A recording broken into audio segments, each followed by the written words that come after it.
আবু উবাইদা খুলনা ৬ আসনের সংসদ সদস্য মাওলানা আবুল কালাম আজাদের ব্যক্তিগত সহকারী।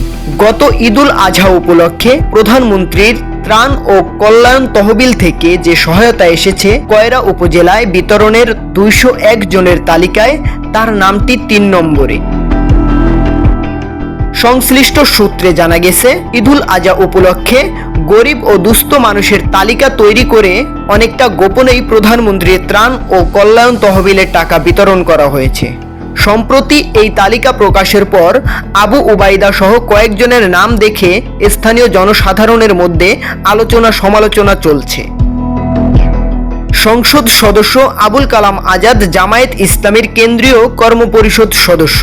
তিনি কয়রা উপজেলা কয়রা গ্রামের বাসিন্দা। তার অনুকূলে ঈদুল আজহা উপলক্ষে ত্রাণ ও কল্যাণ তহবিল থেকে ১০ লক্ষ টাকা বরাদ্দ হয়। কয়রা উপজেলায় ২০১ জনের তালিকা করে ৪,১৫,০০০ টাকা বিতরণ দেখানো হয়েছে। বাকি টাকা পাইকগাছা উপজেলায় বিতরণ করার কথা।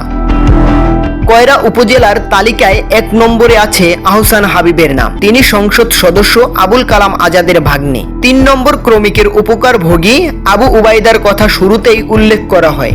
৬ নম্বরে থাকা আসমাতুল্লাহ উপজেলা ছাত্র শিবিরের সভাপতি। ১০ নম্বরে থাকা মাজহারুল ইসলাম কয়রা সদর ইউনিয়ন ছাত্র শিবিরের সভাপতি। এছাড়া তালিকায় থাকা বেশিরভাগ নামই এলাকার সচ্ছল ব্যক্তি। তাদের অনেকেই জামাত ইসলামের কর্মী বলে জানা গেছে। সংশ্লিষ্ট সূত্রে জানা গেছে, সংসদ সদস্যের এপিএস, আত্মীয় স্বজন ও জামায়াত ইসলামের নেতাকর্মীরা বরাদ্দ থেকে ৪,০০০ টাকা করে পেয়েছেন, তবে অন্যদের দেওয়া হয়েছে ২,০০০ টাকা করে। উপকারভোগী অনেকেই এটিকে বৈষম্য হিসেবে দেখছেন। জানা গেছে, কয়রা সদর ইউনিয়ন ছাত্র শিবির সভাপতি মাজহারুল ইসলাম ১০ বিঘা জমির চিংড়ি চাষ করেন। পারিবারিকভাবে তারা যথেষ্ট সচ্ছল। তালিকায় ১৫২ নম্বরে তার বাবা নুরুল ইসলাম সর্দারের নামও রয়েছে। সংসদ সদস্য এপিএস আবুল উবাইদার স্ত্রী একটি সরকারি প্রাথমিক বিদ্যালয়ের শিক্ষিকা। অনেক আগে থেকেই তার পরিবার এলাকায় সম্পদশালী হিসেবে পরিচিত।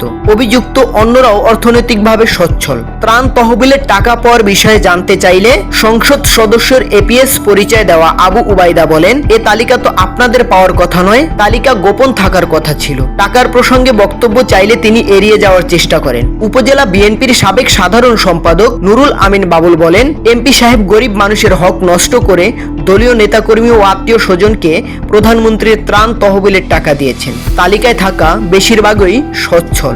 জেনে বুঝেই তাদের এই টাকা দেওয়া হয়েছে। এটা ঠিক হয়নি। নিফটি ফার্স্টের সাথে ট্রেড করুন যে কোনো জায়গা থেকে। ক্যাম্পাসে ক্লাসের ফাঁকে, ঢাকার জ্যামে বসে কিংবা ঘরে বসে। ট্রেডিং এখন হাতের মুঠোয়। তাই ট্রেড করুন যখন খুশি, যেখানে খুশি।